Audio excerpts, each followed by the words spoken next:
Floods రావడమా? లేదంటే కబ్జాల విషయమా? ఇంకొకటి విషయానికొస్తే వరంగల్‌లో ప్రధానంగా మాట్లాడుకోవాల్సిన సమస్యల గురించి ఒకటి మాస్టర్ ప్లాన్ గురించి మాట్లాడుకోవాలా? రెండోది వరంగల్ నగరాన్ని ఉక్కిరిబిక్కిరి చేస్తోంది. ఆ విషవాయువులు పీల్చిన ఇబ్బందికరమైనటువంటి విషయమే. డంప్ యార్డ్ గురించి మాట్లాడుకోవాలి. అట్ ది సేమ్ టైమ్ ఉద్యమానికి ఊపిరి ఊదింది. పొలికేకతోటి కాకతీయ యూనివర్సిటీ ముందడుగు వేసింది. కాకతీయ యూనివర్సిటీ గురించి మాట్లాడుకోవాలా? సో, ఈ సమస్యల పైన మీరు గతంలో కొట్లాడడం జరిగింది. మీ దృష్టిలో ఉన్నాయి. వీటికి సంబంధించి వరంగల్ ప్రజలకేం చెప్తారు?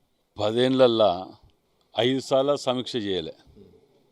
10 ఏళ్లల్లా 2 నెలలల్లా 5 సార్ల సమీక్ష చేయగలిగినాం వీటి మీద.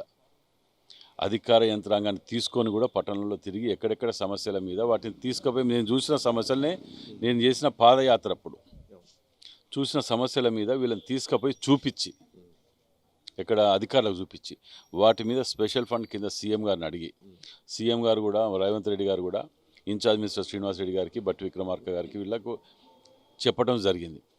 ఇప్పుడు చూడండి 10 ఏళ్లల్లా హైదరాబాద్ నుంచి వస్తుంటే అతిపెద్ద నగరం అని చెప్తారు కదా వరంగల్ అయితే ముఖ్యమంత్రి గారు అతిపెద్ద నగరం అని చెప్తారు. బ్రిడ్జ్ కిందికి వెళ్ళి రావటం దుర్మార్గం కాదా? వీళ్ళు చేసిన పని ఇదేనా? ఎంత దుర్మార్గం అదిగా? వీళ్ళు చేసిన పని ఇదేనా ఇన్నేళ్ళల్లా? దానిని ఇమ్మీడియట్ ఎస్టిమేట్ చేయించి దాన్ని ఇది చేయమని చెప్పడం జరిగింది ముఖ్యమంత్రి గారు.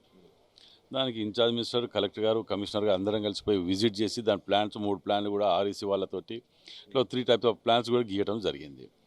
ఇక వరదలు అన్నారు. వరదలు అనేటి గతంలో ఈ కబ్జాల వలన మునిగిందని క్లియర్ అది. దానికి ఇప్పుడు సుమారు 58 మొత్తం 70 చిల్లర కోట్లతోటి అన్నీ కలిపి 70 కోట్లతోటి నాలాల ప్రక్షాళన చేయడం మొదలుపెట్టినాం.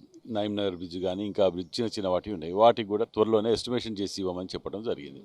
వీటన్నిటిని కూడా వచ్చే వర్షాకాలం లోపల ఉండకపోవటానికి లేకుండా చేయటానికి పూర్తి స్థాయిలో మళ్ళీ ఈ 2-3 రోజులలో కూడా కలెక్టర్ గారు కమిషనర్ గారు ఇరిగేషన్ కార్పొరేషన్ కలెక్టర్ గారు మేము అందరం కలిసి కూర్చొని సమీక్ష నిర్వహించి దాని మీద రివ్యూ మీటింగ్ పెట్టి వచ్చే వానాకాలం లోపు ఈ